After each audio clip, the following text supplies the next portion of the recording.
Hello అండి. తెలుగు శ్రోతలందరికీ నమస్కారం. మన అలనాటి కథలు ఎవర్ గ్రీన్ స్టోరీస్ ఛానల్కి మీ అందరికీ స్వాగతం. బదనిక రచన ఆరెకపూడి కోడూరి కౌసల్యాదేవి గారు. మూడో భాగంలో ఉన్నాము, ముగింపుకు వచ్చేసాము. ఇంకా ముందు భాగంలో సరోజ విలియమ్స్ కూతురు కాదని, బ్రాహ్మల అమ్మాయిని కమలాకాంత్ కూతురని తెలుసుకుంటాడు మాధవరావు. ఆ అమ్మాయిని తను పెళ్లి చేసుకోవాలని విలియమ్స్తో చెప్తాడు. విలియమ్స్ ఒప్పుకొని వాళ్ళిద్దరికీ పెళ్లి చేస్తాడు. అయితే మాధవరావు తల్లికి ఆ విషయం చెప్పకుండా నిదానంగా చెప్పి తల్లిని ఒప్పించనుకుంటాడు మాధవరావు. కానీ ఇంతలోనే తల్లికి విషయం తెలిసిపోయి నిష్ఠురాలాడి తన కొడుకు చనిపోయాడని కర్మకాండ చేయాలని అనుకుంటుంది. ఇలా సాగుతూ ఉంది కథ. తర్వాత ముగింపు ఎలా ఉంటుందో ఇప్పుడు తెలుసుకుందాం.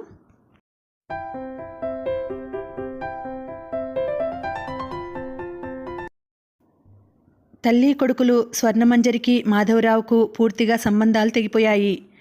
మాధవరావు పేరును పొరపాటునైనా ఆమె ఎన్నడూ ఉచ్చరించడం లేదు. ఒక్కసారిగా కుమారుడు లేడని నిర్ణయించుకున్న ఆమె నిగ్రహానికి విన్న అందరూ ఆశ్చర్యపోయారు. మాధవరావు పంపిన మనీ ఆర్డర్ను త్రిప్పికొట్టి అంతటి జమీందారిని సామాన్య సంసారినిలా కాలక్షేపం చేస్తున్నది. నిత్య గంభీర అయిపోయిన ఆమెతో మాట్లాడడానికి కుమార్తె మాలతి కూడా జంకుతున్నది. ఇంట్లో నౌకర్లు, గుమస్తాలు అందరూ తగ్గిపోయారు.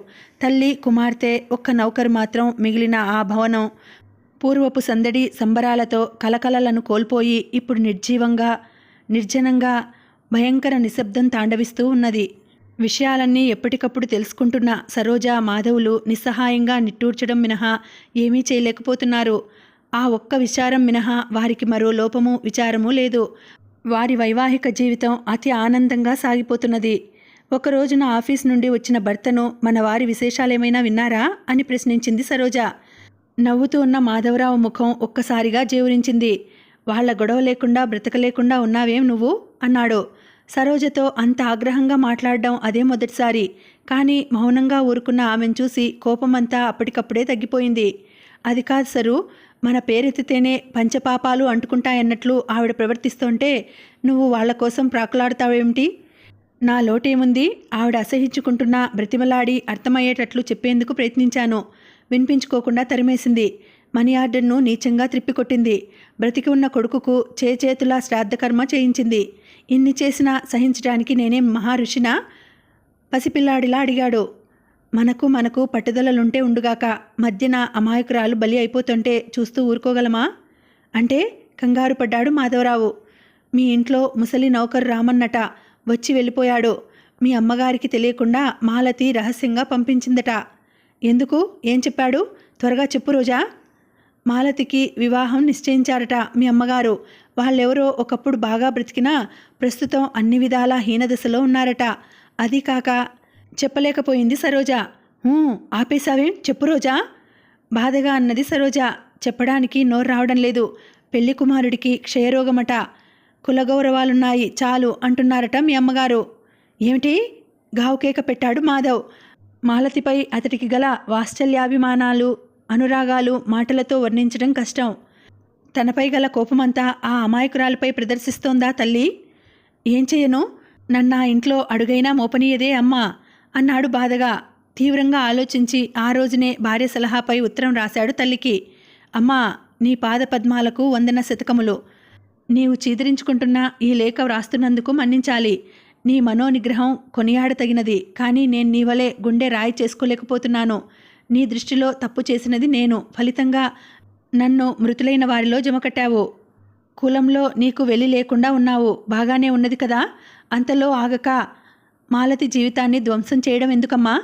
స్త్రీలు దయాసముద్రులని, కోమల హృదయులని అంటారే, మరి భగవంతుడు నీకీ పాషాణ హృదయం ఎలాగిచ్చాడమ్మా?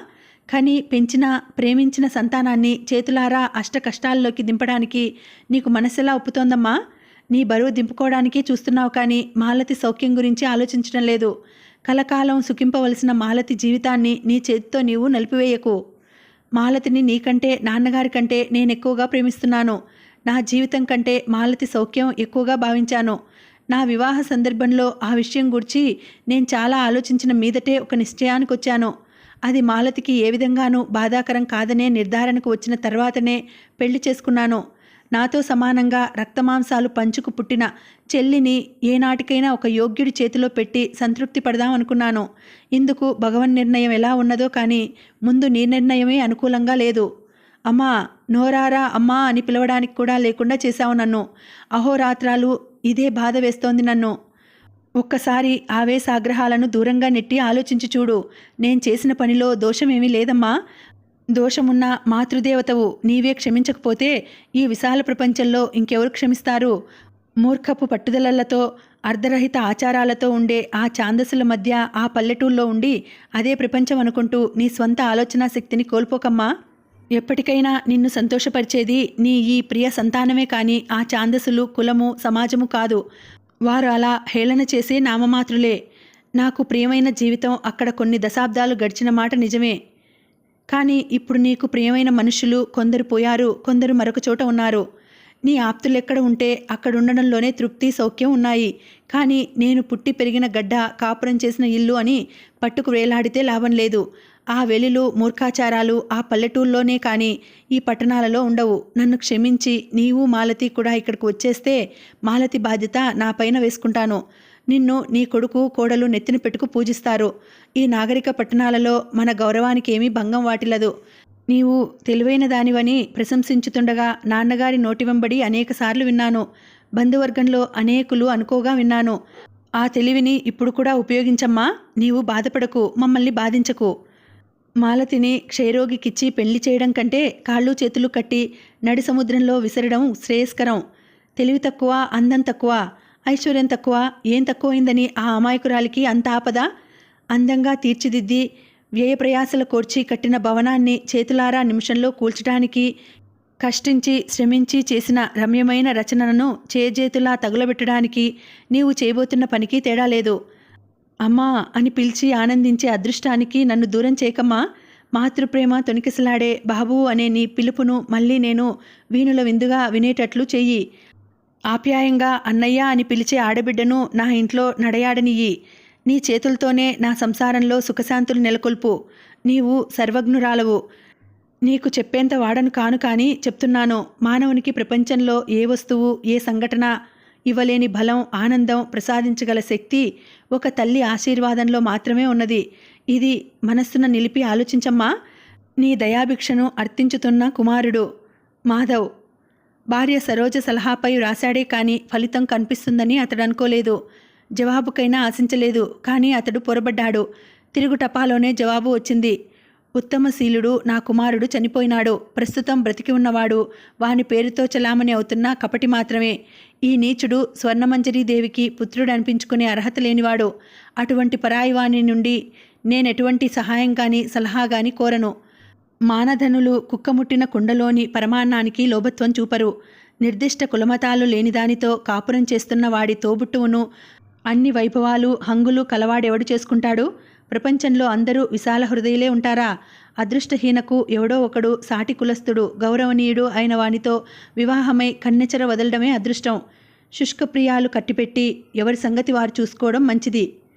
చీలిపోయిన మార్గాలు కలవడం కష్టం. ఇక మీదట విజయవాడ నుండి వచ్చే జాబులు త్రిప్పి పంపబడతాయి. అందువల్ల వ్రాయవద్దని హెచ్చరించడమైనది. ఎంత చిత్రంగా ఉంది. ఎక్కడి నుండో ఎవరికో కూడా వ్రాయబడలేదు. మాధవరావు అనే పేరు ఉచ్చరిస్తేనే పరమ పాపం అనుకుంటుందా? కవరు మీద కూడా డోర్ నెంబర్ మాత్రం వేయబడింది. 2 పేజీల ఉత్తరానికి ముక్తసరిగా 3 ముక్కలతో వచ్చింది జవాబు. కుపితుడైపోయాడు మాధవ్. ప్రతి మాటలో ఎంత అవహేళన, ఎంత ధిక్కారం. ఇదిగో సరు, నీ సలహాకు ఫలితం. ఇక ఆ అహంకారిణిని తలుచుకోవలసిన పని లేదు నాకు. మంజరికి కొడుకు లేడు, మాధవ్కు తల్లి లేదు. ఇక మీదట వాళ్ళ సంగతి ఎత్తితే నీకు నేను, నాకు నీవు కూడా ఉండం అని ఆ జాబు సరోజపైకి విసిరికొట్టాడు. దీనికంతకు నేనే కారణం అని బాధపడుతూ సరోజ అన్న మాటలు వెళ్ళిపోతోన్న అతడికి వినిపించకపోలేదు.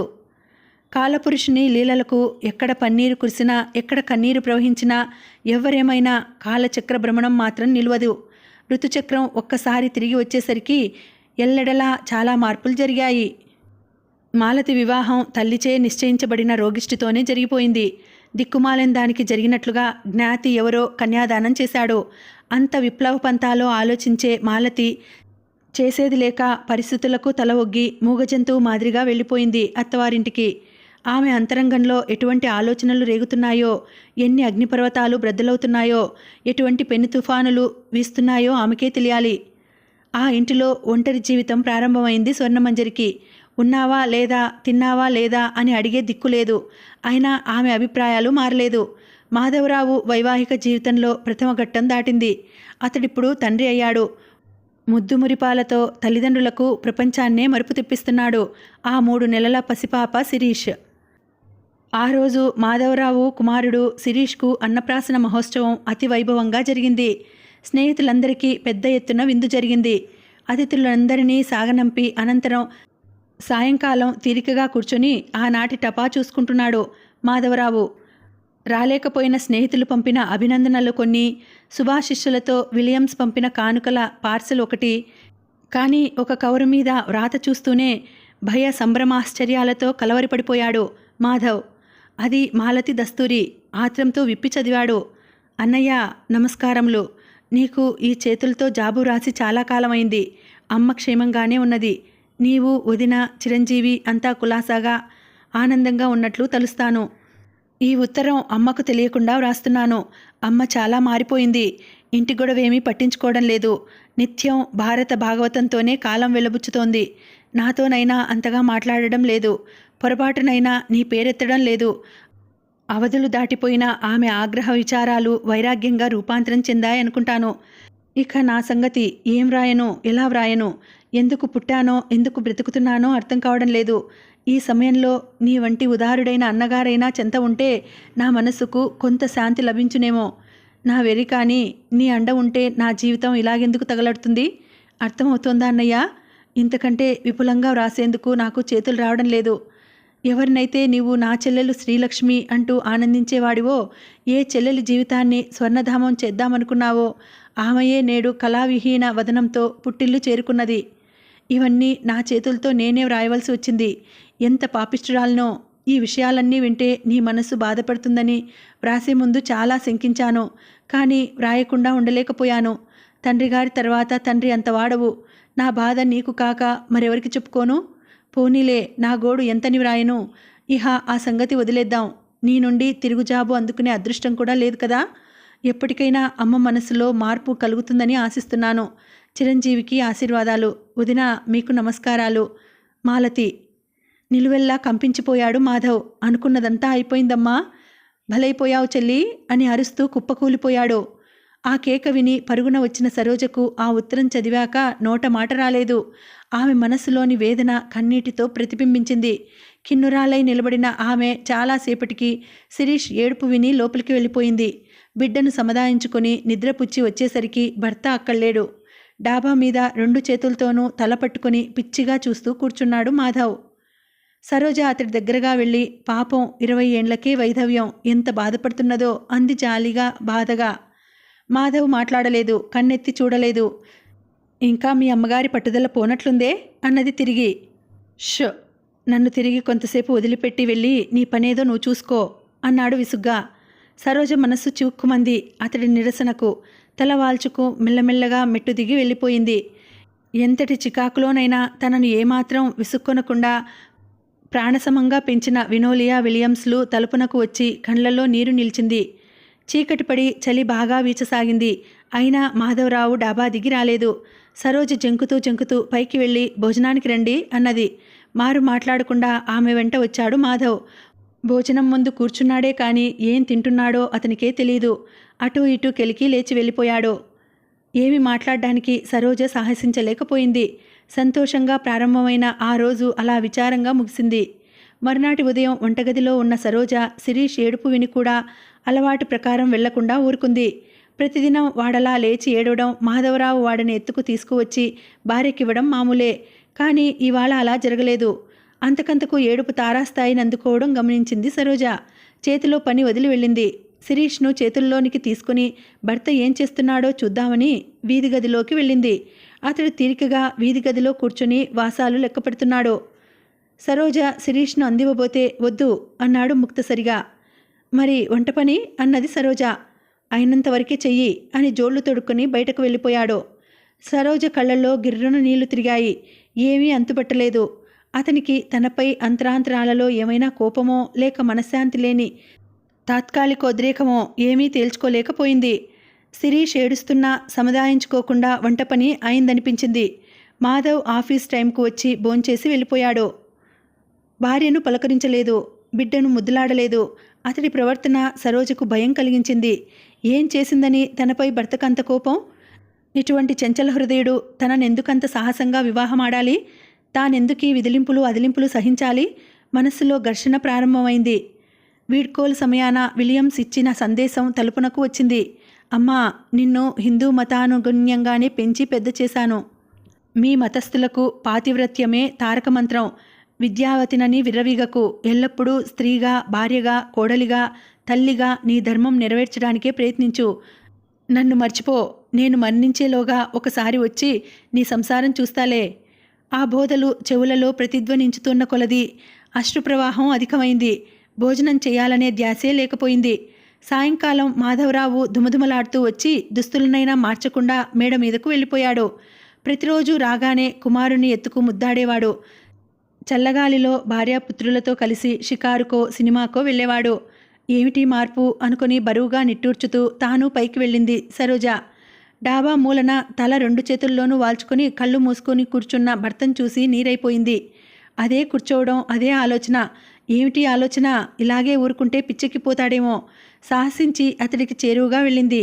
కాఫీ తీసుకోండి మృదువుగా అన్నది. త్రాగేసి మ్లానంగా గ్లాసు ఇచ్చేశాడు. అతడి నుదుటి మీద చేతులు తీస్తూ, ఏమిటి రాత్రింబవళ్ళు చేసే ఆ యోచన అని సౌమ్యంగా అడిగింది. నీకనవసరం, కోపం ధ్వనించింది అతడి మాటలలో. సరోజ కోపం తెచ్చుకోలేదు. మీ విషయాలు నాకంటే అవసరమైన వారెవరున్నారు అని సరళంగానే అన్నది. తీక్షణంగా చూస్తూ, అట్టే అధికంగా మాట్లాడకు అన్నాడు మాధవ్. ఇప్పుడు సరోజకు కోపం రాలేదు. పనివానికి తెలియజెప్పినట్లు చెప్ప ప్రయత్నించింది. చూడండి, ఏవో సమస్యలు బాధలు రావడం సహజం. ఇలా వివసులైపోయి జీవితాలను నరకం చేసుకుంటే ఎలా? నీతిపాఠాలు వల్లివేయడం సులభమే హేళనగా అన్నాడు మాధవ్. నీవు సుఖంగా ఉన్నావు, అందుకోసం ఎవరు బలైపోతే నీకేం? ఏమిటి? 2 చెవులు మూసుకుంది సరోజ. అయితే మాలతి దురదృష్టానికి నేనే కారణమంటారా అన్నది దుఃఖిస్తూ. కాకా ఇంకెవరు? నీ పెళ్లి కోసం, నీ సుఖం కోసమే కదా దాని జీవితాన్ని నట్టేట కలిపాను. నెవ్వరపోయింది సరోజ. ఈ మాట్లాడుతున్నది మీరేనా? ఆమె దురదృష్టం ఆమెది, కానీ నేనేం చేశాను? అనలేక అన్నది. ఎవరి దురదృష్టం వారిదా?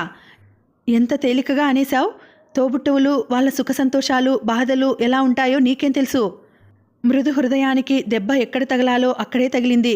తాను తోబుట్టువులు లేని ఇంటిదని ఎత్తిపొడుస్తున్నాడు. సరోజలో అభిమానం తలెత్తింది. మీరు ఆవేశంలో యుక్తాయుక్త జ్ఞానం మర్చిపోతున్నారు అంది హెచ్చరిక చేస్తూ. ఎవరు? గర్జించాడు మాధవరావు. మీరే. పరిస్థితులకు బాధపడటం సహజమే, కానీ ఒకరిపై నింద మోపడం తెలివైన పని కాదు. నా శక్తి మేరకు మీ బాధను నివృత్తి చేద్దామని వస్తే ఇదేనా మీరు నన్ను అనవలసిన మాట? ఆహా, బాధలు బాగోగులు కనుక్కునే పెద్ద దిక్కు బయలుదేరావులే నా బ్రతుకును తగలేయడానికి. ఇంకెక్కడి బాగు నా జీవితానికి అని పిచ్చివాడిలా జుత్తు పొయ్యికోవడం మొదలుపెట్టాడు. కాళ్ల క్రింద భూమి బ్రద్దలవుతున్నట్లు, నెత్తిమీద కొండరాళ్ళు విరిగి పడుతున్నట్లు భ్రాంతి చెందింది సరోజ. సరు, నా జీవన జ్యోతివి అని ప్రేమతో పలికిన తన భర్తేనా ఇతడు? రోజాను పూలలో పెట్టి పూజిస్తాను, నన్ను నమ్మండి అని విలియమ్స్ను ప్రాధేయపడిన పురుషుడేనా ఇతడు? ఎంతలో ఎంత మార్పు! మానవ నైజం ఎంత చిత్రమైనది! గత వర్తమాన విశేషాలను తలపోస్తూ నిశ్చేష్టయే నిల్చున్న ఆమెను చూసి కుపితుడైపోయాడు మాధవ్. ఆ మౌనమూర్తిని చూసిన కొలది అతడి హృదయం రగులుకు పోసాగింది. చిరునగవు చిందే చెల్లెలి మోము కళావిహీనమైనట్లు ఊహించుకున్న కొలది అతడి ఆగ్రహం అవధులు దాటిపోతోంది. యుక్తాయుక్తాలను కూడా మరచి బిగ్గరగా కేకలు వేస్తున్న అతడిని నివ్వెరపోయి నిస్సహాయంగా చూడడం కంటే ఏమీ చేయలేకపోయింది సరోజ. నన్ను స్నేహం మిషతో ఇంటికి రప్పించి నువ్వు నీ తండ్రి ఇంత ఘాతుకాన్ని కొడిగట్టారు. అందుకే వింత వింత సోయగాలు చూపి నన్ను భ్రమ పెట్టావు. నేను అడిగిన వెంటనే అంగీకారం తెలిపావు. మీ పన్నాగాన్ని నేను తెలుసుకోలేకపోయాను. నా వాళ్ళందరికీ దూరం అయిపోయాను. ఛీ, నీ తండ్రి చేసిన ప్రతిజ్ఞ తీర్చి నిన్ను నాకు వివాహం చేయడానికే ఇంత చేశారు. కొద్ది నిమిషాల పాటు అలా నిలబడిన సరోజ మంద్రస్వరంతో అన్నది. ఎన్నో కష్టాలు పరీక్షలు ఎదురవుతాయి. తెలివిగా ప్రవర్తించాలని మా నాన్నగారు చెప్పిన మాట కూడా మీకు గుర్తులేదా? చెప్తారు. వినే మూర్ఖులుంటే చెప్పకేం. ఆగండి. అతడి మాటలను పూర్తి కానియలేదు సరోజ. మిమ్మల్ని ఇంతవరకు మాట్లాడించడం నాదే పొరపాటు. ఆవేశం అధికంగా ఉన్నప్పుడు విచక్షణ జ్ఞానం ఉండదు, మాట్లాడుకోకపోవడమే మంచిది అంటూనే అతడి సన్నిధి నుండి నిష్క్రమించింది. అయినా మాధవరావు హృదయంలో మార్పు, విచక్షణ జ్ఞానం కలుగలేదు. తనను నవమాసాలు మోసి కనిపెంచిన తల్లి హృదయంలో ఆరని మంట రగులుకున్నది సరోజ వలన కాదు. పిన్న వయసులో తన ముద్దు చెల్లెలికి వైధవ్యం ప్రాప్తించింది ఎవరి వలన? ఎక్కడో పుట్టి ఎక్కడో పెరిగి ఎన్నడూ ఎట్టి సంబంధము లేని ఈ వ్యక్తి ఈనాటికి తన జీవితంలోకి వచ్చి రక్తబంధువుల నుండి దూరం చేసేసింది. పుట్టినది మొదలు కుమారునిపై అనేక ఆశలు పెంచుకొని అపురూపంగా పెంచి పెద్ద చేసిన అమ్మ ఆశలు నిలువునా కూలద్రోసి ఎన్నడూ ముక్కు ముఖాలెరుగని ఈ వ్యక్తిన తాను పోషిస్తున్నాడు. శ్రమ ఒకరిదైతే అనుభవం మరొకరిదా? ఛా, ఇంత వివేకహీనుడినైపోయాడేం తాను? ఈ విధంగా సాగుతున్నాయి అతడి ఆలోచనలు. వర్తమానంతో పోల్చి భయంకర భవిష్యత్తును ఊహిస్తున్న సరోజ ఎప్పుడు చీకటి పడిందో గమనించలేదు. బిడ్డ ఏం చేస్తున్నాడో చూసుకోలేదు. ఆ నిశీధాన్ని చీల్చుకుంటూ దూరాన్నుండి వినవస్తున్న నక్కల అరుపులు, గబ్బిలాల కిచకిచలు, ఎండుటాకుల గలగలలు, నదీ జలాల హోరు ఎలా ఉన్నాయో ఆమె అంతరంగం అలా ఉన్నది. కానీ కాలగమనాన్ని గమనించకుండా శిలాప్రతిమలా నిల్చున్న ఆమె శిరీష్ ఏడుపు వినిపించడంతో ఉలిక్కిపడి తలెత్తి చూసింది. ఉషఃకాంతి ఆకాశంలో నలుమూలలా వ్యాపించి ఉండడంతో చకితమై లేచింది.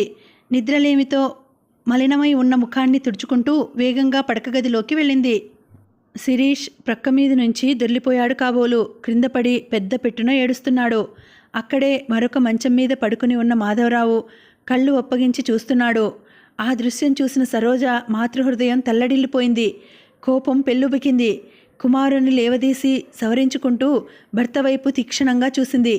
తమాషా చూస్తున్నారా? పడిపోయిన పసివాడిని లేవదీయకుండా అంది తీవ్రంగా. మాధవ్ జవాబు కూడా కోపంగానే వచ్చింది. చేసిన పాపాలకింకా వడ్డీయా? అయితే కన్నబిడ్డని తాకితేనే పాపమా అని అడిగింది మూర్ఖుణ్ణి అడిగినట్టు. నోర్మొయ్ అంటూ చర్చరా వెళ్ళిపోయాడు వీధిలోకి. సరోజకు కోప విచారాలు పోయి ఆస్థానే అసహ్యం బయలుదేరింది. అంతరాంతరాలలో దాగి ఉన్న అభిమానం తలెత్తింది. అతడి మనస్సు సరిగా లేనందున చికాకు పడుతున్నాడు. సర్దుకుపోదామనుకొని ఈ 4-5 రోజుల నుండి అతడి ప్రవర్తనను ఓర్పుతో భరించింది. కానీ ఇప్పుడు పూర్తిగా అతడి ఉద్దేశం అవగాహనైంది. ఎడాపెడ మొఖాలతో కాపురం చేయడం కష్టం.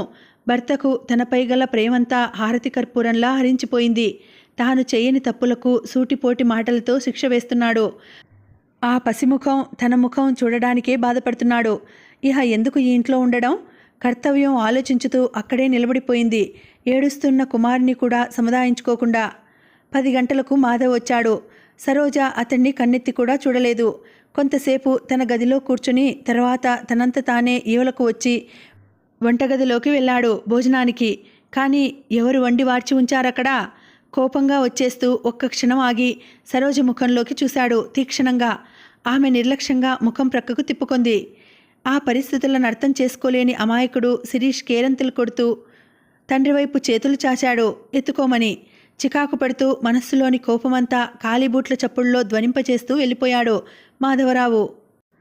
కర్తవ్య నిర్ణయం చేసుకున్న సరోజ తన జీవితంలో ముఖ్య సంబంధము, తన భవిష్యత్ జీవితంపై ఆధిపత్యము గల 2 వ్యక్తులు అయిన భర్తకు, అత్తగారికి తన అభిప్రాయాలను, ఆశలను లేఖరూపంలో తెలియపరిచి నిష్క్రమించింది. మాధవరావు గారికి మీ వద్ద సెలవు తీసుకుని మరీ వెళ్ళడం ధర్మమే అయినా ఆ విధంగా చేయనందుకు మన్నించండి. ప్రస్తుత పరిస్థితులను బట్టి చూస్తే మీ మనస్సు సర్దుకోవడానికి కొంతకాలం తీసుకుంటుందని, అంతవరకు నేను మీ ఎదుట పడకుండా ఉండడమే శ్రేయస్కరమని తోచింది. నా ముఖం కనిపించగానే, నా మాట వినిపించగానే మీ మనస్సు అగ్నికి ఆజ్యం తోడైనట్లు రగులుకుంటున్నది. అందువల్లనే బాగా ఆలోచించి ఈ విధంగా చేశాను. అంతేకాని ఆగ్రహం వలన, అసహనం వలన కాదు. నాకు విద్య ఉంది, కొలదిపాటి డబ్బు ఉన్నది. నా అంత నేను ఎక్కడైనా జీవించగలను. కానీ నేనంత తొందర స్వభావిని కాను. ఈ కలిగిన కలతలన్నీ ఒకనాటికి సమసిపోయి మళ్ళీ మన సంసారం చక్కబడగలదనే ఆశతోనే ఉన్నాను. మిమ్మల్ని సమాధానపరచుదామని ఎంత ప్రయత్నించినా నాకు మాట్లాడే అవకాశం ఇవ్వకుండా నానా దుర్భాషలాడి వెళ్ళిపోయారు. కడకు కన్న బిడ్డను కన్నెత్తి చూస్తేనే పాపమనే దశకు వచ్చారు. దాంతోనే నా మనస్సు పూర్తిగా విరిగిపోయింది. మీ చెల్లెలి దురదృష్టానికి, మీ అమ్మగారి మనస్తాపానికి నేనే కారణంగా నిందించి చులకన చేయసాగారు మీరు. మీ జీవితాన్ని తగిలేశానన్నారు. కానీ ఒకనాడు మీ నోటితో మీరే మీ జీవితాన్ని అమృతమయం చేసిన దేవతనన్నారు. పోనిండి, ఆనాటి పొగడ్తకు పొంగిపోనూ లేదు, ఈనాటి తెగడ్తకు కుంగిపోనూ లేదు. నా వంటి దురదృష్టవంతులు ఈ లోకంలో మరి ఉండరు, ఉండబోరు. నేను కేవలం శోకదేవతకు ప్రియపుత్రికను. పసిప్రాయంలోనే అమ్మ ఒడికి దూరమైన అభాగ్యురాలను, పితృప్రేమ కరువైన నిర్భాగ్యురాలను, ఈనాడు పతి ప్రేమకు కూడా అనర్హమైన పాపిష్టిదానను. అంతా నా కర్మ. మనమిరువురం ఉన్న ఫోటో ఒకటి, చిరంజీవి శిరీష్ను మాత్రమే నాతో తీసుకువెళ్తున్నాను. ఇక సుఖంగా ఉండండి. మీ సుఖ సంతోషాల నిమిత్తం చేసుకునే పనులకు నేనెప్పుడూ అడ్డురాను. ఇంతవరకు నా వల్ల జరిగిన అపరాధాలను క్షమింప ప్రార్థన. వందనములతో సరోజ. రెండవ లేఖ స్వర్ణమంజరీదేవికి బాగా ఆలోచించి వ్రాసింది సరోజ. పూజ్యపాదులు అత్తగారికి ప్రణామ సహస్రాలు. ఒకసారి అక్కడకు వచ్చి కూడా మీ దర్శనం చేసుకునే అదృష్టం లేకపోయింది. పోనిండి, గతం నాస్తి. ప్రస్తుత విషయం, మా సంసారం ఇంతవరకు బాగానే జరిగింది. మీకు ఒక మనవడు కూడా కలిగాడు. కానీ మీ ఆశీర్వాదం పొందే అదృష్టమే లేదు. మా మనస్సులెంత నిర్మలమైనా, మాలో ఏ లోపం లేకపోయినా మీరు లోపాన్ని, దోషాన్ని ఆపాదించి మమ్మల్ని తృణీకరించడమే మా జీవితాలకు ఒక పెద్ద అనర్థంగా పరిణమించింది. మీ అకారణ అసంతృప్తే మమ్మల్ని బాధ పెడుతున్నది. మీరు అవునన్నా కాదన్నా నేను ఆ ఇంటి కోడలినే. దైవము, మానవులు కూడా కాదనలేని సత్యం ఇది. కోడలే ఇంటి గౌరవం, మర్యాద, ప్రాణం అన్నీ. అటువంటి కోడలికి మీరు ఎటువంటి గౌరవం ఇచ్చారో, ఇస్తున్నారో ఆలోచించండి. మీ ఇంట మీ స్థానం ఎటువంటిదో, బాధ్యత ఎటువంటిదో, నా స్థానము, బాధ్యత, తాపత్రయాలు కూడా అటువంటివే. మీ కోడలిగా కాక ఆ ఇంటిలో మీతో సమానురాలైన ఒక స్త్రీగా మాట్లాడుతున్నాను. స్త్రీకి ఉండవలసినది పట్టుదల, కరుకుతనము కావు, వివేకము, మార్ధవము. తానున్న గృహానికి, తాను పుట్టిన మెట్టిన ఇండ్లకు కీర్తి ప్రతిష్టలు, వృద్ధి కలిగించేది స్త్రీయే అని నా ఉద్దేశం.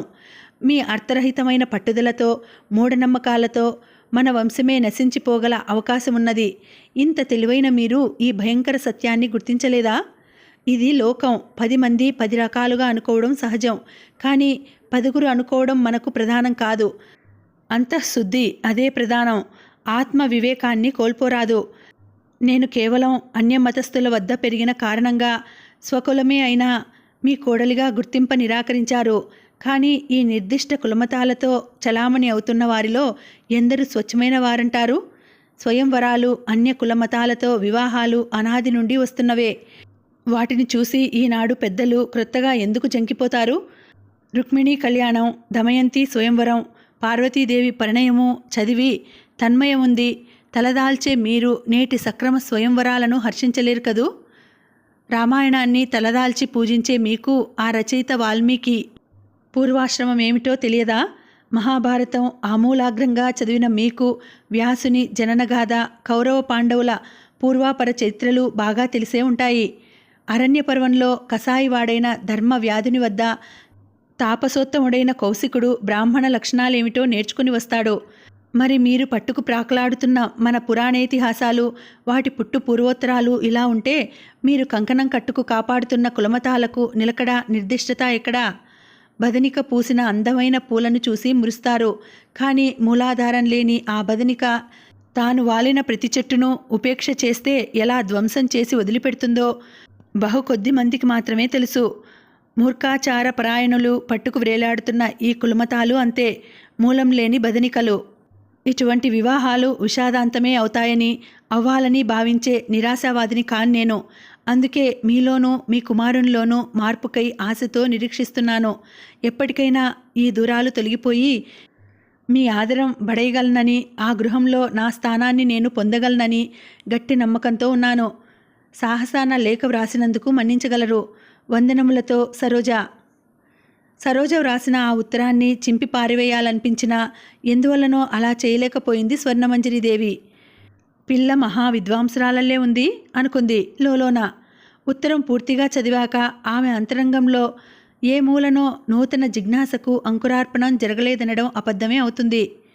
భార్య నిష్క్రమణతో ఆమె వ్రాసిన లేఖతో చెప్పుదెబ్బ కొట్టినట్లయినా గుండెలు పిండే బాధ కలిగిన తేలికపడిన హృదయంతో నిట్టూర్చగలిగాడు మాధవరావు.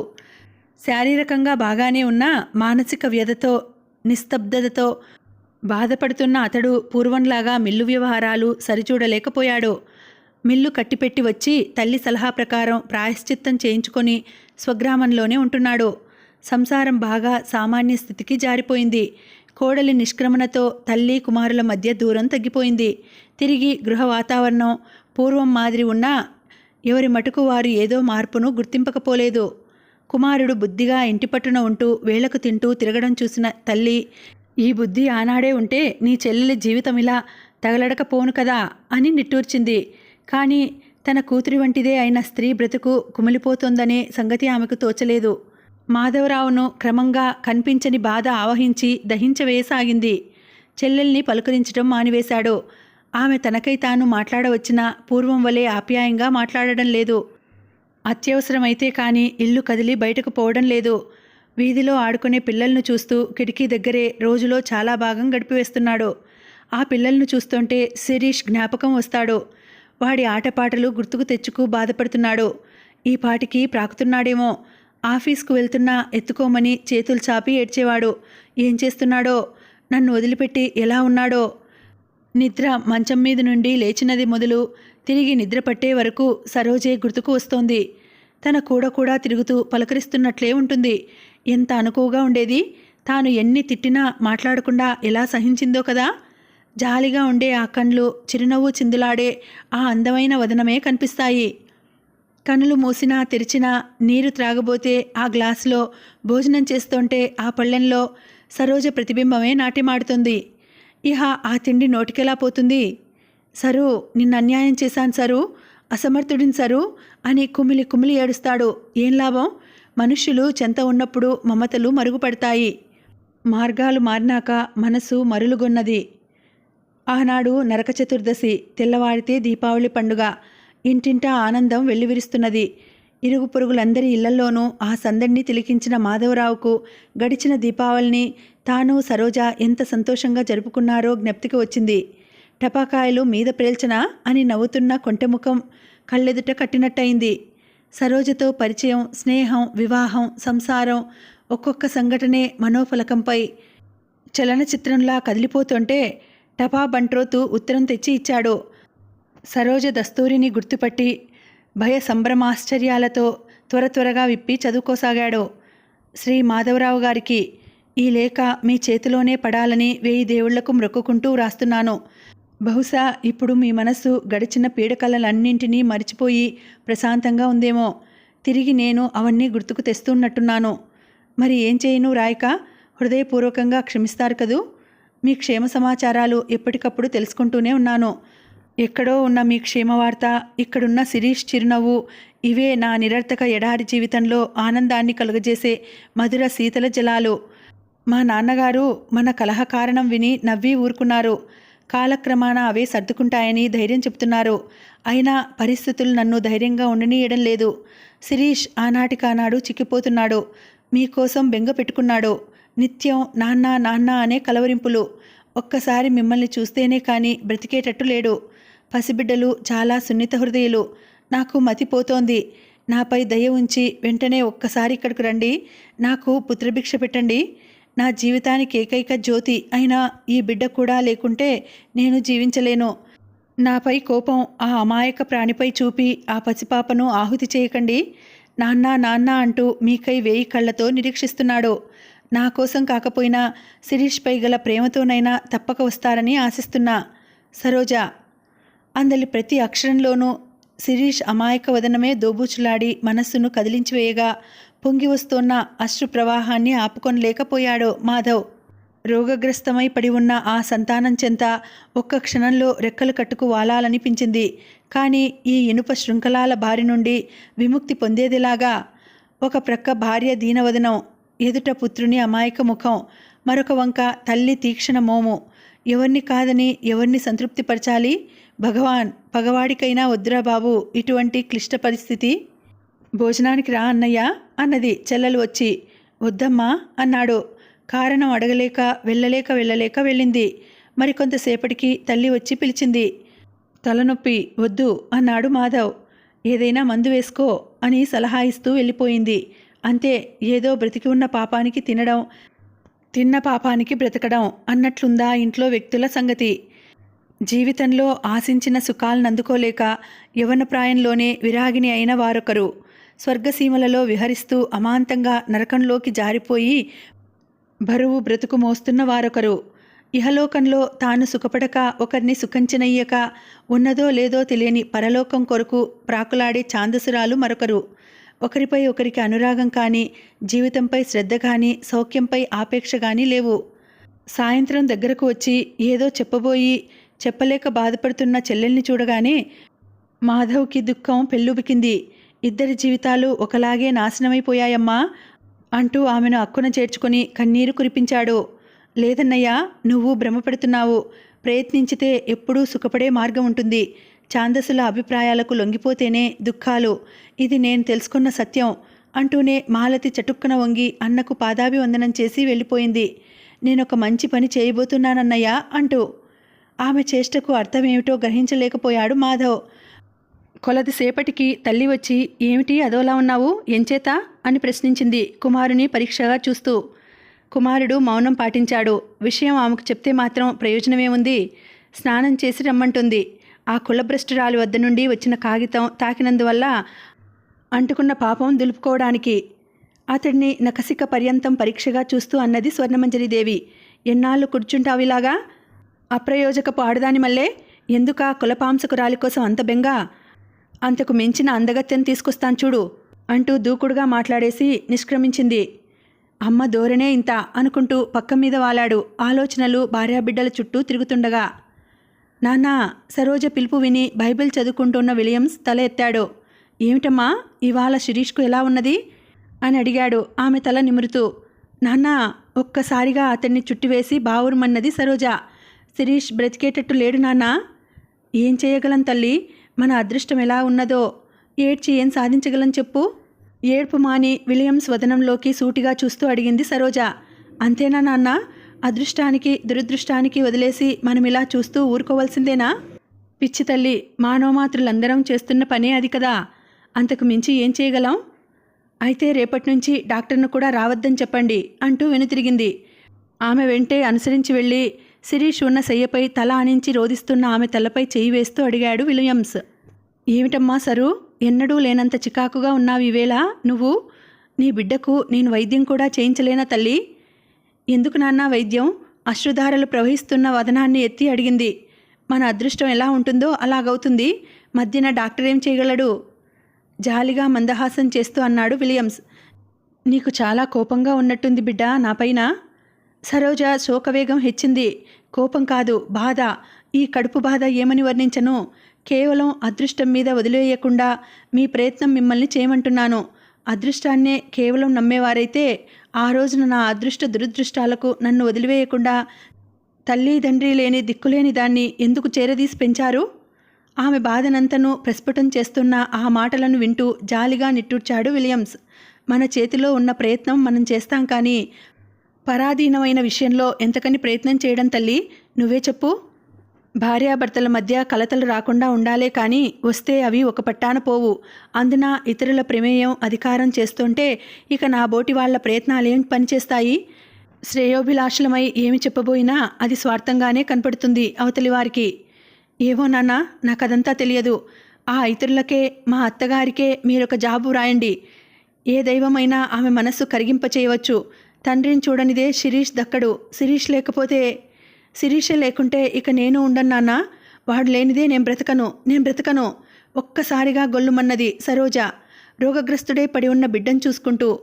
అలాగే తల్లి, అలాగే, తప్పకుండా ప్రయత్నిస్తాను. చిన్ననాటి నుంచి నిన్ను పెంచిన ప్రేమతోనే ఈ పని చేస్తాను.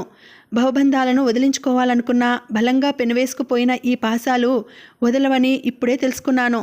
నాలో ఇంకా ఇహలోక మమతాన్ రాగాలే లేకుంటే ఈనాడి కన్నీళ్ళెక్కడి నుండి వస్తున్నాయి అన్నాడు తాను కన్నీరు ఒత్తుకుంటూ. అమ్మా, మన ముఖ్య పరిచారిక కుంతి మరణావస్థలో ఉన్నది. తమతో ఒక్క మాట చెప్పాలట. 1000 కండ్లతో ఎదురుచూస్తున్నది. దాసి తెచ్చిన వార్త విని క్షణకాలం విస్మయం చెందింది స్వర్ణమంజరి. ఎక్కడుంది కుంతి అని ప్రశ్నించింది కనుబొమ్మలు చిట్లిస్తూ. అయినా అది నాకు చెప్పే మాట ఏముంటుంది? ఏమో తెలియదమ్మగారు. కుంతి తన ఇంట్లోనే ఉన్నది. ఈరోజు గడవదని వైద్యుడు చెప్పాడట. అయితే దానింట్లో అదుంటే నాకెలా చెప్తుందట? తీక్షణంగా ప్రశ్నించింది. చిత్తం తమరే పూర్తి చేయడానికి ధైర్యం చాలక అసంపూర్తిగా వదిలివేసింది. నేనే దానింటికి వెళ్ళాలంటావు? నిప్పులు కురిపిస్తూ అడిగింది. తలవాల్చి మౌనంగా నిలబడింది దాసి. అసంభవం! గది దద్దరిల్లేటంత కోపంతో అరిచింది స్వర్ణమంజరి. ఒక దాసిదానింటికి నేను వెళ్ళటమా? నీకేమైనా మతిపోయిందా? పో! ప్రాణాలు దక్కిందే చాలన్నట్టు ఆమె సమక్షం నుండి పరిగెత్తిపోయిన దాసి 10 నిమిషాల్లోనే తిరిగి వచ్చింది. ప్రాణాలు అరచేత పెట్టుకుని, అమ్మగారు క్షమించండి, అది ఒకటే గోల పెట్టేస్తోంది. తమతో ఆ ముక్క చెప్పనిదే దాని ప్రాణాలు పోవట. విసుగ్గా చూసింది స్వర్ణమంజరి. నేను చెప్పానని చెప్పి గుమస్తాకు చెప్పు. బోయీలను కబురంపి మన మేనా తీసుకువెళ్ళి అందులో ఎక్కించి కుంతినిక్కడికే తీసుకురా. చిత్తం. అరగంట అనంతరం కుంతిని తీసుకువచ్చిన మేనా స్వర్ణమంజరీదేవి కళ్ళెదుట ఉంచబడింది. కుంతిని బయటకు తీసి పరుండబెట్టి, మీరంతా ఇక్కడి నుంచి పోండి, మళ్ళీ కబురంపే వరకు వీధి చావిళ్ళలో కూర్చోండి ఆజ్ఞాపించింది స్వర్ణమంజరి. ఆజ్ఞ వెంటనే అమలు జరిగింది. ఏమిటి కుంతి, ఎలా ఉన్నది నీ ఒంట్లో? చిరకాలంగా సేవిస్తున్న పరిచారికను సానుభూతితోనే యోగక్షేమాలు అడిగింది స్వర్ణమంజరి. అవసాన దశలోనున్న దాని కన్నుల వెంట నీరు తిరిగింది. 2 చేతులతో నమస్కరిస్తూ, తల్లి, తమరు క్షమించాలి, ఒక కొద్ది నిమిషాలలో నా ఈ కట్టే వెళ్ళిపోతున్నది. ఆయాసంతో రొప్పుతూ మెల్లమెల్లగా మాట్లాడసాగింది కుంతి. ఇంతకాలం ఈ ఘోర సత్యాన్ని విషం మింగినట్లు మింగి నాలో దాచుకున్నాను. ఎన్నడూ ఎక్కడా ఎవరికీ చెప్పనని పెద్దబాబుగారి ఎదుట ఆనాడు ప్రమాణం చేశాను. అబ్బా! అంతలో బాధతో మెలికలు తిరిగింది. ఏమిటే ఆ రహస్యం? క్షమించండి. ఆ అవసాన దశలో కూడా స్వర్ణం చూసి బెదిరిపోతూనే ఉన్నది కుంతి. చిన్నబాబుగారు? ఎవరు? మన మాధవబాబు గారా? అవును తల్లి. ఏమిటి? తమ బిడ్డ కాదు. ఏమిటే నువ్వు పేలేది? స్వర్ణమంజరి ఒక్కసారిగా ఉరిమింది. నిజమే తల్లి, తమ సంతానం కాదు ఆ బాబు. ఛీ, నోర్ముయ్! రోగంతో చచ్చే ముందు సంధించిందనుకుంటాను చీదరించుకుంది స్వర్ణమంజరి. కాదు తల్లి, కాదు. అంతవరకు గుప్పెటలో భద్రంగా దాచిన ఒంటిపేట బంగారు హారాన్ని చేయి విప్పి యజమానురాలికి చూపెడుతూ అన్నది కుంతి. ఇదిగో ఆనాడు ఆ రహస్యం దాచినందుకు పెదబాబుగారు నాకిచ్చిన బహుమానం. ఆ హారాన్ని చేతిలోనికి తీసుకున్న స్వర్ణమంజరి మేను ఒక్కసారిగా జలధరించింది. ఏమిటో అంతా అయోమయంగా భయంకరంగా అనిపించింది. ఆ స్వర్ణహారం తన భర్తదే. ఏమిటే ఆ రహస్యం? నీరస స్వరంతో ప్రశ్నించింది, శయ్యను దిగివచ్చి కుంతి చెంత నేలపైనే చతికిలబడుతూ.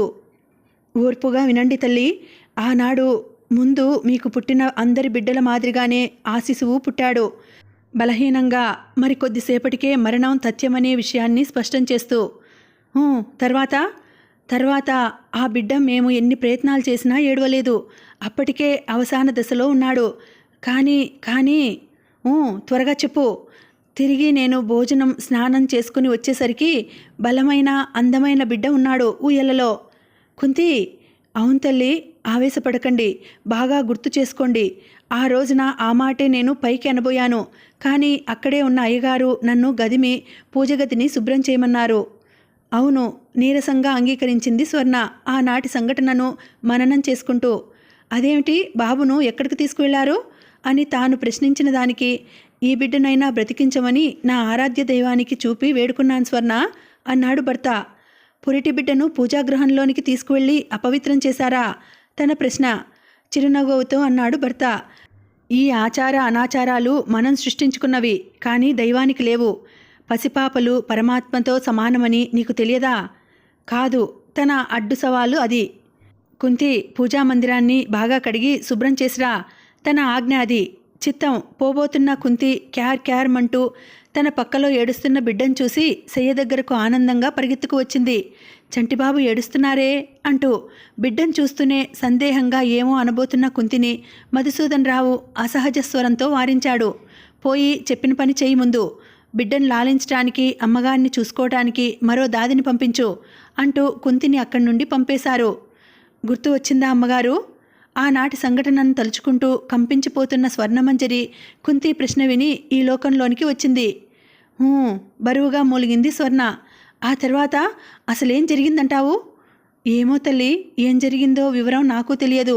కానీ వెంటనే అయ్యగారు నన్ను తమ గదికి పిలిపించి నేను గ్రహించిన విషయం మరెక్కడా జన్మలో చెప్పవద్దని ప్రమాణం చేయించి కానుకగా ఆహారాన్ని బహుకరించారు. నివ్వెరపాటుతో అచేతనురాలై కళ్ళప్పగించి చూడసాగింది స్వర్ణమంజరి. అమ్మా! కుంతి తిరిగి చెప్పసాగింది. ఇంతకాలం భరించి మోసిన విషయాన్ని ఇక ఈ చావులో మాత్రం ఎందుకు బయట పెట్టానంటారా? చిన్నబాబు ఏ ఇంటి బిడ్డ అయినప్పటికీ ఈ వంశదీపం అయ్యారు. ఆయనను నా చేతులతో పెంచి పెద్ద చేశాను.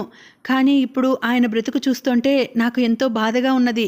అందుకే ఈ విషయం చెప్పి మరీ చచ్చిపోతే అబ్బాయి గారి జీవితం ఏమైనా బాగుపడగలదనే ఆశతో చెప్పాను. అంతే. క్షమిన్. పూర్తి కాకుండానే కుంతి ప్రాణాలు అనంతంలో లీనమైపోయాయి. స్వర్ణమంజరి దేవిలో ఏదో తెలియని బాధ అంకురించి దహించి వేస్తున్నది. దిక్కు తెలియక, కర్తవ్యం తోచక బాధపడుతున్నదామె. నిత్యం దుమదుమలాడుతూ అందరిపైన అధికారం చేస్తుండే ఆమె ఒక్కసారిగా ఎందుకంత నీరసమై సాత్వికురాలైపోయిందో ఎవరికీ అంతుబట్టడం లేదు. ఎంతో శ్రద్ధగా స్వంత ఖర్చుపై కుంతికి అంత్యక్రియలు జరిపించిన ఆమె ఉదార బుద్ధిని అందరూ వేణోళ్లా శ్లాఘించారు. ఎంత కోపం ఉన్నా అమ్మగారు దయార్థ హృదయులు. మనకు ఆమెగారి గొప్పతనం అర్థం కాలేదు అనుకున్నారు అందరూ. భగవంతుడా, ఏమిటి అగ్ని పరీక్ష? నా కుమారుడు కాడా? మరి ఎవరు? రోధిస్తోన్న అంతరంగాన్ని తిరిగి తానే జోకొట్టి ఊరట చెందించుతోంది. కాదు, చనిపోయే ముందు సంధించి మతిపోయి కుంతి ఏమేమో వాగింది. అంతే. ఒకవేళ కాకుంటే మాత్రం ఇప్పుడు మించిపోయిందేముంది? రహస్యం తెలిసిన కుంతి లేనే లేదు కదా. మరెవరికీ తెలిసి ఉండదు. తెలిస్తే విషయం ఇదివరకే బహిరంగమైపోను. అంచేత నేను నిశ్చింతగా ఉండవచ్చు. మనస్సు ఊరట చెందబోయే సమయానికి ఏ మూల నుండో ఆమె సనాతన భావాలు తలెత్తి ప్రశ్నించేవి. ఇంతకు నీ కుమారుడనబడుతూ ఉన్న వాడి కులమేమిటో మతమేమిటో బొత్తిగా అనామకుడిని నీ కుమారుడని సరిపెట్టుకోవలసిన దుర్గతి పట్టిందా స్వర్ణ? ద్వైదీ భావాలతో పిచ్చెత్తిపోయి కూర్చున్న స్వర్ణమంజరి చేతికి ఎక్స్ప్రెస్ లెటరు తెచ్చి ఇచ్చాడు నౌకరు. దానిలో ఇలా ఉంది: స్వర్ణమంజరి దేవి, నమస్కారాలు. ఒక్కసారి గతాన్ని నెమరు వేసుకోండి. బహుశా విలియమ్స్ అనే వ్యక్తిని మీరు మరిచి ఉండరు. ఆ విలియమ్స్నే ప్రస్తుతం రాసేది. క్రోధాసహ్యాలను కొని తెచ్చుకోకుండా శాంతం చదవండి. మనస్సులో ఒక్క విషయం మాత్రం మరవకుండా గుర్తుంచుకోండి. ఈ లేఖ వ్రాయడంలో నా స్వార్థం, స్వలాభం అనుమాత్రమైనా లేవు. కేవలం మీ కోడలి యొక్క శ్రేయస్సును కాంక్షించి మీ కుటుంబంపై అభిమానం కొలది మాత్రమే రాస్తున్నాను. మంజరీదేవి, ఉత్తమ కుల సంజాతనని, సంపన్న గృహిణనని మీకు అతిశయం అధికం అనడానికి సాహసిస్తున్నాను. తన విలువ తాను తెలుసుకునే ఆత్మగౌరవం వ్యక్తికి మంచిదే, కానీ అహంకారం మాత్రం అవాంఛనీయం. అది సర్వనాశన హేతువు. మహాపతివ్రతననే అభిజాత్యం మీలో మెండు. కానీ సంసార రథం సాగిపోవడానికి అదొక్కటే చాలదమ్మా.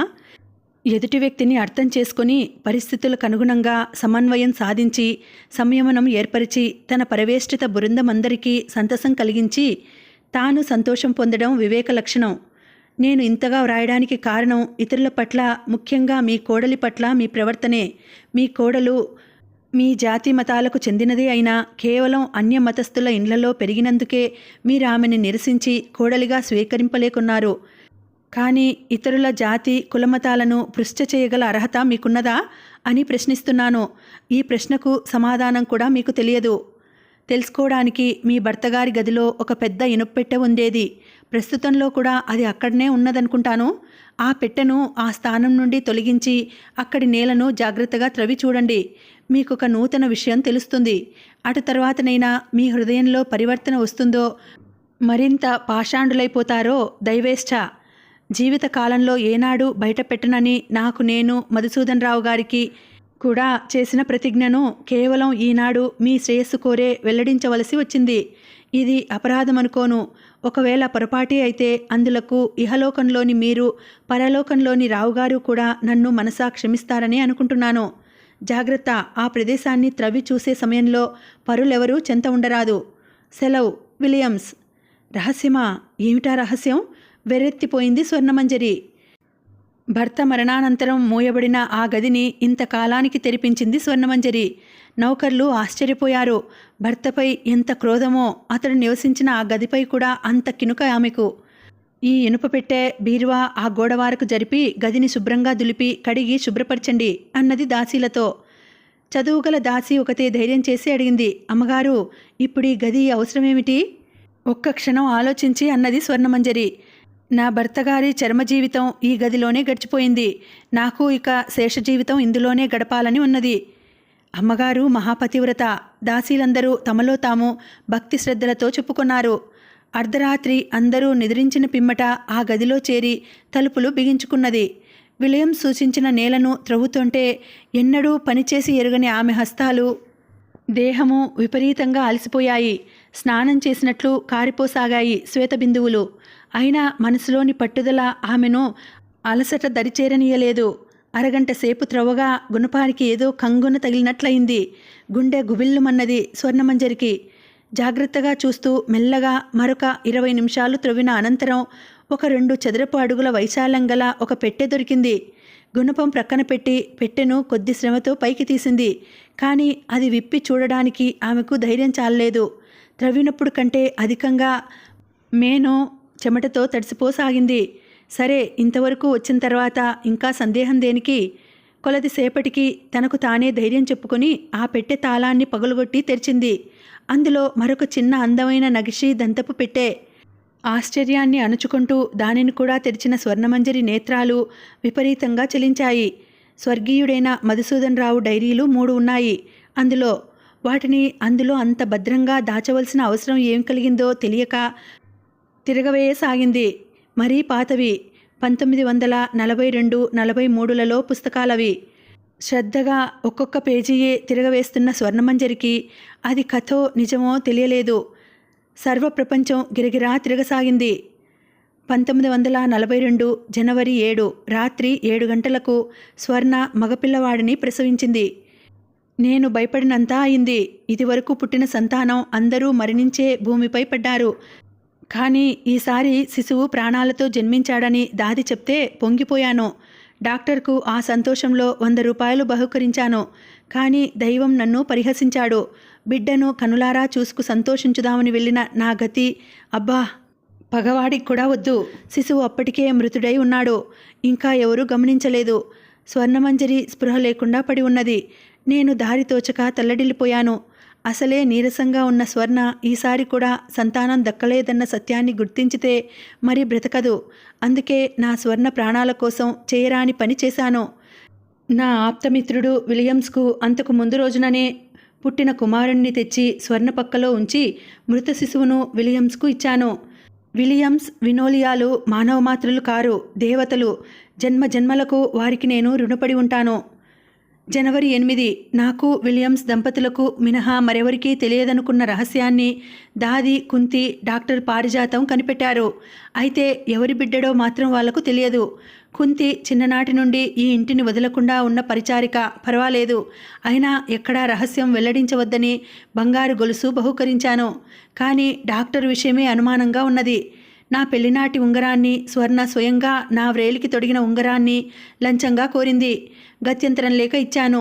స్వర్ణ కోసం, వంశాంకురం కోసం చేయరాని పనులన్నీ చేస్తున్నాను. జనవరి 17 వినోలియాకు మరి సంతాన ప్రాప్తి ఉండబోదని డాక్టర్ చెప్పాడట. వారి దుఃఖం ఏమని వర్ణించను? అజ్ఞానుడనై నా స్వార్థం కోసం ఆ పుణ్య దంపతులకెంత అన్యాయం చేశాను. దేవుడు నన్ను క్షమిస్తాడా? సంతోషంగా ఉండవలసింది పోయి అట్లా ఉన్నారేమని స్వర్ణ మాటిమాటికి గుచ్చి అడుగుతున్నది. ఏం చెప్పగలను? జనవరి 18 నా పాపం బ్రద్దలయ్యే రోజులు వచ్చినట్లున్నాయి. తెలిసి బుద్ధిపూర్వకంగా నేనే పాపము చేయలేదు. అయినా ఎందుకు దైవం నన్నిలా రంపపు కోతలకు గురి కావిస్తున్నాడు? ఇవాళ చిరంజీవి నామకరణ మహోత్సవం ఎంతో సంతోషంగా ప్రారంభమైంది. సాయంకాలం నాపై నాకే అసహ్యం జనించగల సంఘటన జరిగింది. నా దగ్గర తీసుకున్న నవరత్నాంగులీయకాన్ని పారిజాతం వ్రేలికి పెట్టుకొని వేడుకలకు హాజరైంది. అది గమనించిన స్వర్ణకు నాపై అతి నీచమైన అనుమానం కలిగింది. స్వర్ణకు ఎన్నో విధాలా నచ్చచెప్పవలసి వచ్చింది. జనవరి 19 నా రహస్యం కాపాడినందుకు ప్రతిగా తనను 2వ భార్యగా స్వీకరించమని పారిజాతం తన నీచ కోరికను వెల్లడించింది. ఇది ఒక ఆడదేనా? నా స్వర్ణ కోసం ఏమైనా చేస్తాను. అలాగే నా స్వర్ణ కోసమే ఈ నీచ కార్యాన్ని మాత్రం నేను చెయ్యను. నేను ఏకపత్ని వ్రతుడను. నాకు పరస్త్రీ వ్యామోహం అంటే అసహ్యం. అదే చెప్పాను పారిజాతానికి. దాని కోరిక మాత్రం విడవలేదు. 6 నెలల్లోగా నిర్ణయం చెప్పమన్నది. ఇంత బ్రతికి నా ఒక్కనాటి జీవితంలో 1000వ వంతైనా కానీ ఈ హీనురాలికి భయపడవలసి వస్తున్నది. చచా, ఏది దారి? కొన్ని నెలలు పుటలు త్వరగా తిరిగిపోయాయి. మే 28 పాపం విలియమ్స్ దంపతులు రంపపు కోతను అనుభవిస్తున్నారు. బాబును కంటితో చూసుకోవడానికి కూడా వాళ్లకు లేదు కదా. వాళ్లకు ఎంతో అన్యాయం చేశాననే బాధ దహించి వేస్తున్నది. అటు పారిజాతం నన్ను మరొక వంక పిశాచి అయి పీడిస్తున్నది. ఇటు రహస్యం బయల్పడగలదనే బాధ, అటు స్వర్ణకు చిన్న అపచారం కూడా చేయలేను. అందున స్వర్ణ ఇప్పుడు మళ్ళీ గర్భవతి. ఆమెకు వీసమంతైనా వేదన కలుగరాదు. కన్నీటి కాలువలను తుడుచుకుంటూ పేజీలు త్రిప్పసాగింది. డైరీలు చదువుతోన్న స్వర్ణమంజరిదేవి. జూన్ 18, 6 నెలలు గడువు పూర్తి అయింది. నా తుది నిర్ణయం ఈ రోజుననే చెప్పి తీరాలంటూ ఫోన్ చేసింది పారిజాతం. చచా, నా ప్రాణం విసిగిపోయింది. నేను ఎన్నడూ ఎవరికీ అపకారం అన్యాయం చేయకపోయినా ఎందుకీ పారిజాతం ఇలా నాకు అపకారం తలబెట్టింది? ఎవరి తాపత్రయం వారు పడక ఇతరుల జీవితాలతో కూడా ఆడుకో చూస్తారెందుకు ఈ దుష్టమానవులు? అందుకే దాని పాపమో నా పాపమో ఈరోజు బ్రద్దలవాలనే నిర్ణయంతో ఊరి చివర కొండ మీద కోవెలకు రమ్మని చెప్పాను. ఆఖరి నిమిషం వరకు ఆలోచిస్తూనే ఉన్నాను. స్వర్ణకు అన్యాయం చేయడం కంటే ప్రాణాలకే తెగించడం మంచిదనుకున్నాను. అందుకే విజయగర్వంతో ఉయ్యారాలతో ఆలయంలో నన్ను కలుసుకోవచ్చిన పారిజాతం మరి తిరిగి వెళ్ళలేదు. ఈ రోజుతో నేను హంతకుణ్ణి. భగవాన్, వంశం నిలుపుకోవడానికి కట్టుకున్న భార్య సంతోషానికి ఒక్క చిన్న అకార్యం చేసినందుకు ఎన్నిసార్లు దారి తప్పి నడవవలసి వస్తున్నది. ఇక నా జీవితం అనుమానమే. నేను చేసిన పనిని ఒక వ్యక్తి చూశాడు. పేరు కమలాకాంతట. ఈ పరిసరాలకు నూతనుడట, నిరుద్యోగి అట. నిజమో అబద్ధమో తెలియదు. తాను చూసిన విషయాన్ని ఎవరికీ చెప్పనని, అటువంటి వాడిని కానని అన్నాడు. అయినా నా పరిధిలోనే ఉంచుకోవడం మంచిదని తీసుకొచ్చి నా దగ్గరే ఉద్యోగంలో బంధించాను. జూన్ 26, పోలీస్ సూపరింటెండెంట్ వచ్చాడు. నాపై అనుమానం ప్రకటిస్తూ అన్నింటికీ తెగించేశాను. కానున్నది కాకమానదు అనే విరక్తి ఆవరించిన దైవంపై భారం వేసి ఆత్మరక్షణార్థం నా ప్రయత్నం నేను చేశాను. ఆఫీసర్ని డబ్బుతో లొంగదీసి హత్య విషయం రూపుమాపించేశాను. అమ్మయ్య, ఇప్పటికీ ప్రాణం కుదుటపడింది. జూన్ 27, నా భ్రమే కానీ ఇక బహుశా ఈ జీవితకాలంలో నా ప్రాణానికి కుదురు శాంతి లభ్యం కావు. స్వర్ణకు నాకు మధ్య పూడని అగాధాలు నిలిచాయి. నేను జారుడనని, హంతకుడనని ఆమె దూషిస్తుంటే వినలేకపోయాను. మాధవ్ జన్మరహస్యం స్వర్ణకు చెప్పివేయాలనుకున్నాను. కానీ మళ్ళీ ధైర్యం చాలలేదు. స్వర్ణ ఎంత పట్టుదల మనిషి అంటే ఈ పనులు తన కోసమే చేశానంటే నమ్మదు. ఎంత మాత్రం నమ్మదు. మరేదో కారణాన్ని ఊహించి నిష్కారణంగా ఇంకొక లేని సమస్యను లేవనెత్తుతుంది. ఆమెకు కులమతాల పట్టింపు జాస్తి. ఇంతటి ప్రేమానురాగాలతో పెంచిన బిడ్డను చిటికలో త్యజించగలదు. అలాగే జరిగితే మరి మాకు పుత్ర సంతానం ఉండదు. చదువుతున్న స్వర్ణమంజరి ఉలిక్కిపడింది. నేను మాధవ్ను త్యజించుతానా? నా పుత్రుడు కాడు. భగవాన్, ఇంతకాలం తెలియని ఈ రహస్యం ఇప్పుడు మాత్రం ఎందుకు తెలియాలి? వెర్రి ఆవేశంలో ఆ డైరీలన్నీ ఒక్కొక్క పేజీయే కసిగా చింపి కాల్చి భస్మం చేసింది. ఆ భస్మరాశిని చూస్తూ తృప్తిగా గుండె సవరించుకుంది. హమ్మయ్య, ఈ రహస్యం ఇంతటితో సమాధి అయిపోయింది. మాధవ్ను ఎన్నటికీ వదులుకోలేను. వెనుక మాత్రం వదులుకున్నానా? లేదు, కోపగించాను అంతే. ఇంకా ఈ రహస్యం తెలిసినవాడు విలియమ్స్ ఉన్నాడు. కానీ అతడు అలా బహిరంగం చేసేవాడైతే ఏనాడో చేసి ఉండును. అతడలా చేయడు. విలియమ్స్ నిజంగా దేవుడు. వినోలియా, ఏ లోకాలలో ఉన్నావు తల్లి? నాకు పుత్రదానం చేసి నా బదులు నీవు శోకాన్ని అనుభవించిన త్యాగమయివి. స్త్రీలోకానికే ఆదర్శప్రాయవు. జన్మ జన్మలకు నీకు రుణపడి ఉంటాను.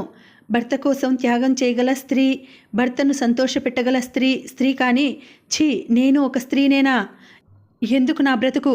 మహాత్ముడైన భర్త ఔన్నత్యాన్ని గుర్తింపలేకపోయాను. అవమానించి ఆయన ఆంతర్యాన్ని రంపపుకోతకు గురి కావించాను. అంతటి ఉత్తమశీలుని, త్యాగమూర్తిని, ప్రేమదేవుని మానసికంగా హింసించి ఇటు నాకు అటు బిడ్డలకు కూడా జీవితాంతం దూరం చేశాను. నా సుఖం కోసం తాపత్రయపడ్డ వ్యక్తికి, భర్తకు నేనిచ్చిన బహుమానం అది. ఛీ, నేను పొందిన సుఖమేమిటి? ఇతరులకు అందించిన సుఖమేమిటి? నేను ఏడుస్తున్నాను, ఇతరులను ఏడిపించుతున్నాను. అయ్యో, ఏది నాకు దారి?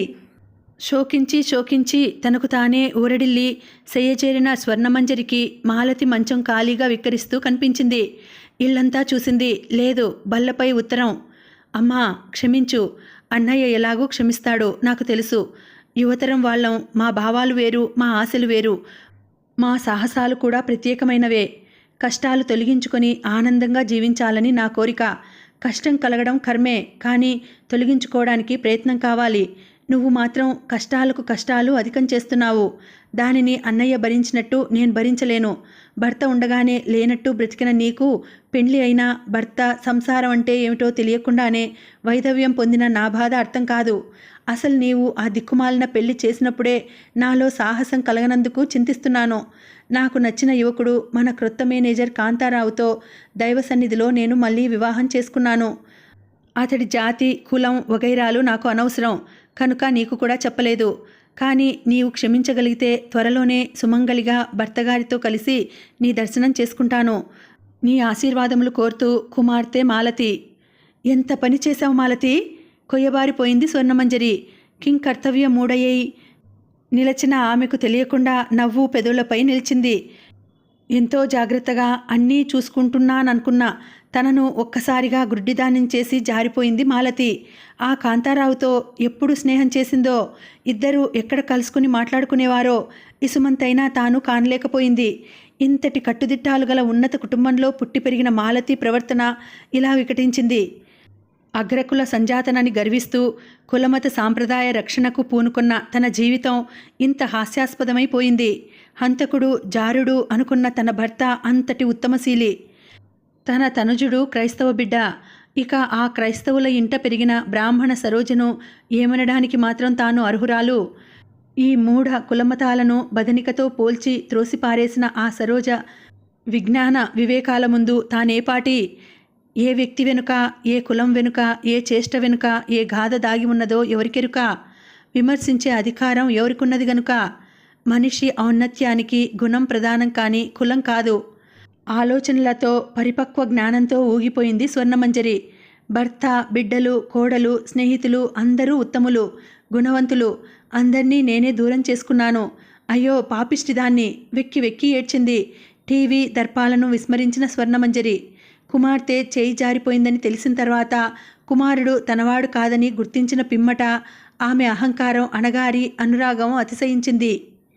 ఏమీ తోచని మాధవరావు ఇంటి చుట్టూ ఉన్న తోటలో తిరుగాడజొచ్చాడు. చాలా కాలం అనంతరం ఇవాళే అతడు గడప దాటి, గది దాటి వెలుపలికి వచ్చి వెలుతురు ముఖం చూశాడు. ఆ తోట కూడా తన బ్రతుకులాగే ఆలనా పాలనలు లేక నిర్లక్ష్యంగా పడి ఉన్నట్లనిపించింది అతడికి. నేలంతా గడ్డి మొక్కలతో, ముళ్ళ కంపలతో చీదరగా ఉన్నది. తగిన సదుపాయం లేక మొక్కలు, తీగలు, చెట్లు కూడా వడలు ముఖం పడ్డాయి. బదనిక పూర్తిగా ఆక్రమించడంతో అప్పటికే మధులత, కమలా వృక్షాలు చనిపోయాయి. స్వర్ణరేఖ దానిని ఆశ్రయించి అల్లుకున్న మాధవీలత బదనికామయమై చావసిద్ధంగా ఉన్నాయి. తోటమాలి అప్పుడప్పుడే కొడవలి చేతబట్టి అందిన మేరకు శక్తివంచన లేకుండా ముళ్ళకంపలను, డొంకలను, బదనికలను నరుక్కుంటూ పోతున్నాడు. రోజాలకు నీడ ఎక్కువై పూయడం లేదు. చనిపోయిన కమలావృక్షం క్రింద ఆలనా పాలనలు లేక నాచుపట్టిపోయిన సరోవరంలో వికసించలేక నీరసంగా పీలగా ఉన్న సరోజాలు దీనంగా చూస్తున్నాయి. ఎవరైనా తమను ఉద్ధరింపకపోతారా అనే ఆశతో. ఆ సరోవరం ఒడ్డుననే ఇంకా లేత వయసులో ఉన్న శిరీషానికి ఏ పిచ్చి తీగలు అల్లుకోలేదు, బదనికలు ఆశ్రయించలేదు. అందుకే పచ్చగా ఏపుగా పెరుగుతున్నది.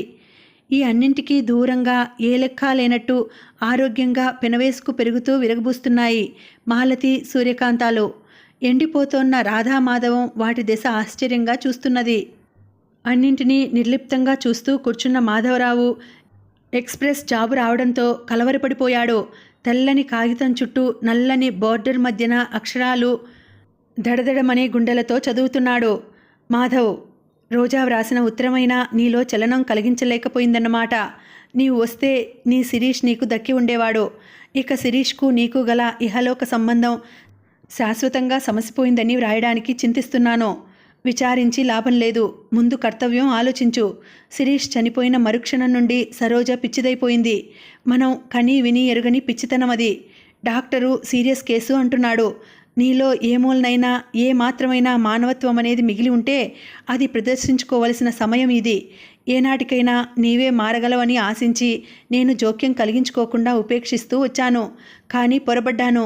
నీలో ఆరంభ సూరత్వమే కానీ సాహసం లేదని తెలుసుకోలేకపోయాను. ఇప్పటికైనా బాధ్యత గుర్తించి వెంటనే బయలుదేరు. ఇంకా జీవితంతో చెలగాటమాడకు. సరోజను దక్కించుకో. వెంటనే ప్రయాణంకా. ఏలకుంటే త్వరలోనే మరొక నల్లంచుల ఉత్తరాన్ని అందుకుంటావు. విలియమ్స్. దిక్కుతోచలేదు మాధవరావుకు. నిలుచున్న పాటున వెర్రివాణిలా పరుగులు పెట్టాడు. కానీ మనస్సు చేరినంత వేగంగా వాహనాలు గమ్యస్థానాన్ని చేరవు.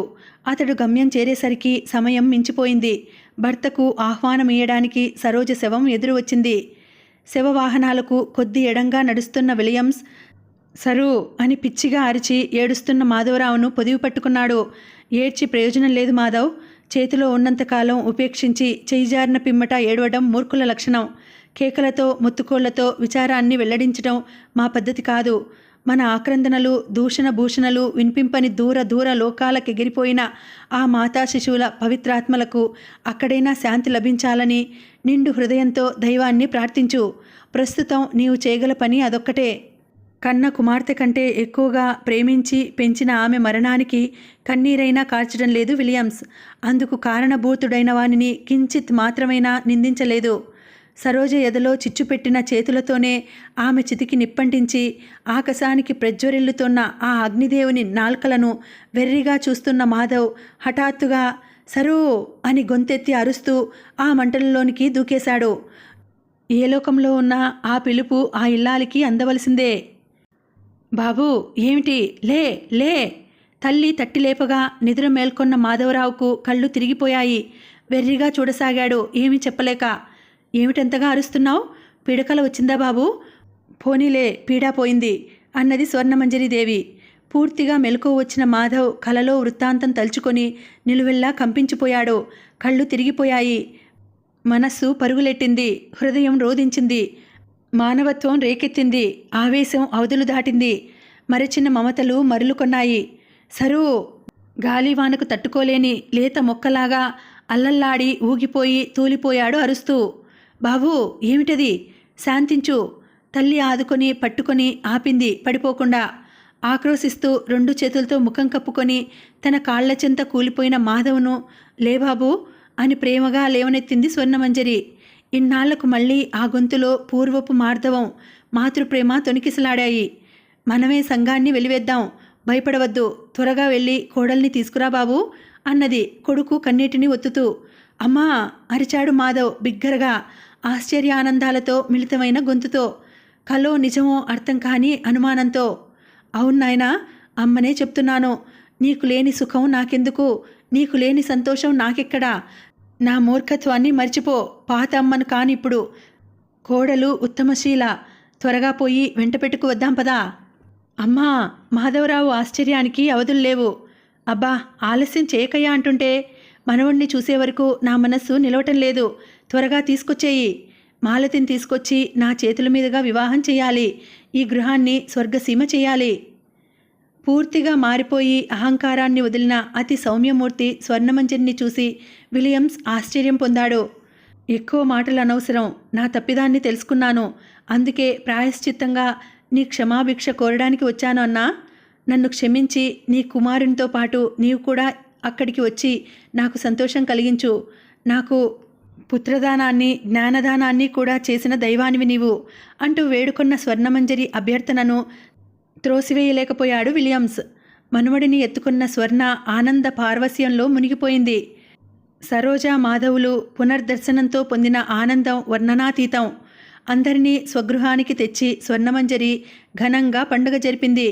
సరోజ మాధవుల చేతిమీదుగా వివాహం జరిగిన నూతన వధూవరులు మాలతి, కాంతారావులు వచ్చి తన పాదాలకు నమస్కరిస్తుంటే, సుఖీభవ, నాకు కాదు నాయనా మీరు నమస్కరించవలసింది, అడుగో సజీవంగా ఉన్న ఆయనకు అంటూ విలియమ్స్ను అరుగో పైనుండి మిమ్మల్ని ఆనందంతో చూస్తూ దీవిస్తున్న వారికి అని భర్త పటాన్ని చూపింది స్వర్ణమంజరి.